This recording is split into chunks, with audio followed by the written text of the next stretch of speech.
लोग जो है सड़कों पर हैं, लाठियां बरसाए जा रहे हैं। मुख्यमंत्री जनता से कोई संपर्क नहीं है, लोग एकदम कटे हुए हैं।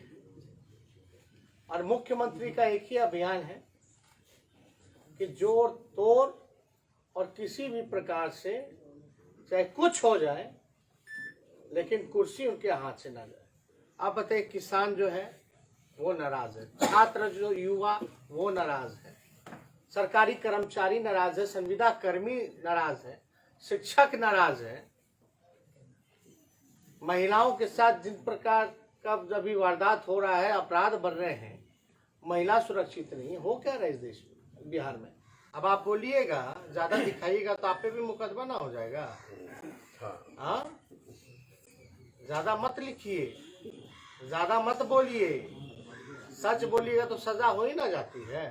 नमस्कार, न्यूज़ फॉर नेशन देख रहे हैं आप और मैं हूं शुभी आपके साथ। नेता प्रतिपक्ष तेजस्वी यादव ने आज अपनी मानव श्रृंखला कार्यक्रम को लेकर एक अहम बैठक रखी, जिसमें ये इन सभी बातों पर निर्णय लिया गया कि आखिर इस मानव श्रृंखला का निर्माण किस तरीके से कैसे किया जाएगा। तमाम फैसले तो लिए ही गए, लेकिन इसके बाद जब नेता प्रतिपक्ष तेजस्वी यादव ने मीडिया कर्मियों से बातचीत की तो इस दौरान उन्होंने बिहार सरकार पर कई सारे हमले बोले।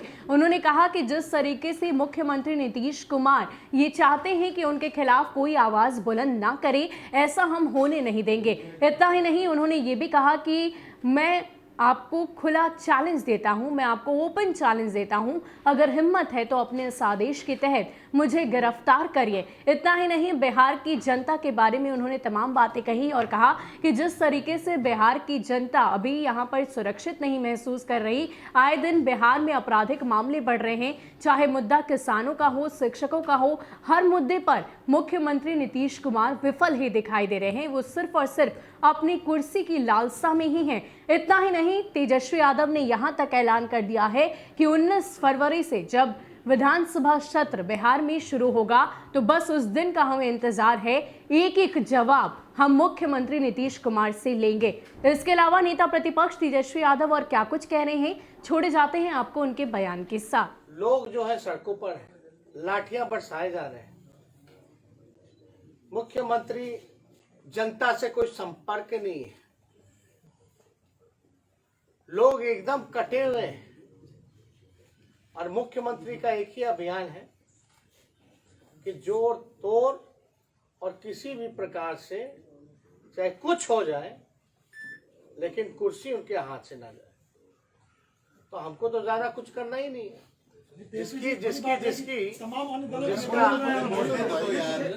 जिसका कोई विचार नहीं, विचारधारा नहीं, जिसकी कोई नीति नहीं, जिसका कोई सिद्धांत नहीं, उसमें क्या कहना।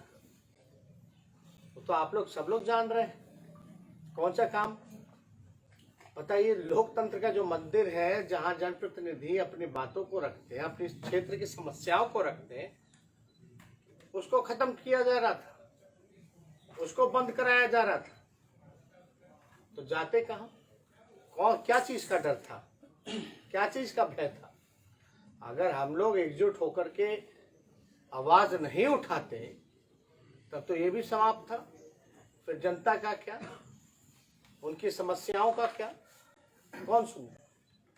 तो हम लोग तो अपना कर्तव्य निभा रहे, लेकिन जो लोग चोर दरवाजे से जो लोग सत्ता हटाने का काम किया, वो तो यही काम करेगा ना।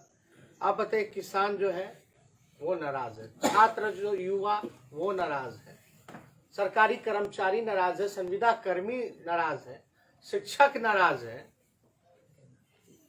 महिलाओं के साथ जिन प्रकार का अभी वारदात हो रहा है, अपराध बढ़ रहे हैं, महिला सुरक्षित नहीं है। हो क्या रहा है इस देश में, बिहार में?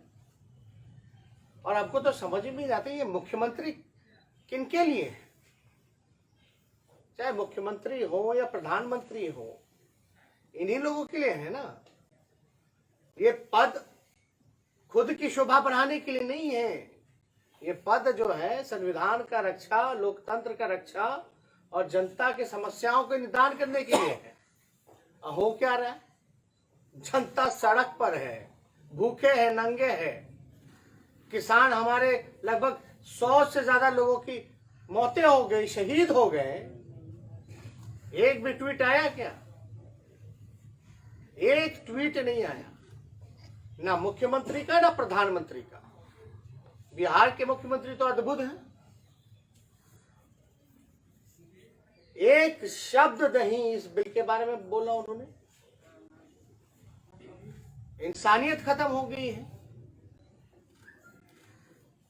हमें तो विश्वास ही नहीं हो रहा कि नीतीश कुमार जी भी समाजवादी नेता थे। कोई विश्वास नहीं कर सकता। गजब का पलटी मारे हैं, इस पे हमको कुछ नहीं कहना। बिहार की जनता और देश की जनता जो है देख रही है कि बिहार की स्थिति क्या है।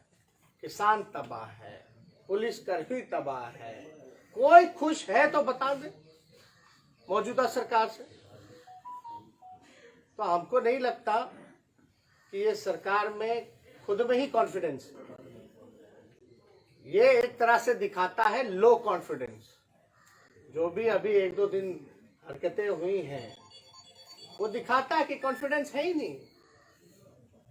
और हमने पहले भी कहा था, लेकिन हम इन सब चीजों पे तो बाकी दिन चर्चा करेंगे। लेकिन कल मानव श्रृंखला है, मानव श्रृंखला में हम सब लोग को जो है बढ़ चढ़ करके हिस्सा लेना है और इसको हम लोग जो है सफल बनाने का काम कर रहे हैं।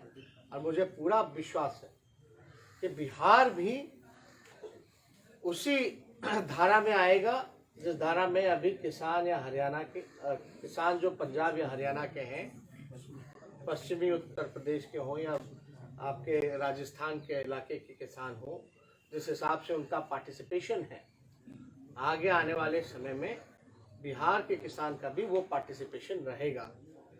बिहार ऐसे ही गरीब है, किसान मजबूर है, अलग बिहार की समस्याएं हैं। इन सारी चीज़ों को देखते हुए हम लोग जो है समय समय पर हम लोगों ने आवाज़ उठाया। हम लोग तो ये भी मांग कर रहे हैं कि भैया जल्दी बाजार समिति और जो मंडी की व्यवस्था है वो तुरंत से तुरंत लागू कीजिए। और क्यों नहीं धान अब तक खरीद हो पाई है? हो भी रही है तो वो एमएसपी से आधे से भी कम रेट पे हो रही, 700-800 पे हो रही है। तो किसान कहाँ जाएगा? इधर डीजल का दाम आप महंगा कर रहे हैं, कोई मुआवजा नहीं है, कोई आपका कर्ज माफ नहीं है, क्या करेगा किसान? तो इसलिए हम लोगों का दायित्व बनता है कि आए और इसमें भाग लें।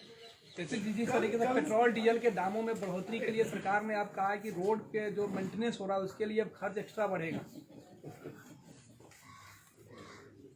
सारा तो आरसीपी टैक्स से ले ले, सारा कलेक्शन तो असल में होता है आरसीपी टैक्स का ना भाई। अब आप बोलिएगा, ज्यादा दिखाइएगा तो आप पे भी मुकदमा ना हो जाएगा? हाँ, ज्यादा मत लिखिए, ज्यादा मत बोलिए, सच बोलिएगा तो सजा हो ही ना जाती है। तो हम लोग तो लगातार हिम्मत है नीतीश जी को तो गिरफ्तार करे भैया। कौन कौन सा कानून ला रहे, किसके लिए ला रहे? अब आप बताइए, अद्भुत है कि जनता अगर बोलेगी तो आप उनको जेल भेज दीजिएगा, आप उन पे एफआईआर कीजिएगा। ये तो अद्भुत है ना कि आप भ्रष्टाचार करिए और लोग जो है मुंह में दही जमा करके बैठे रहे। ये हो नहीं सकता। हम लोग तो चाहेंगे कि इस कानून को भी वापस लिया जाए। तो ये सब हम लोग करेंगे। अभी तो विधानसभा 19 तारीख से शुरू होने वाला है। नीतीश जी को हर एक चीज का जवाब देना पड़ेगा। किसान बॉर्डर पे रुके हुए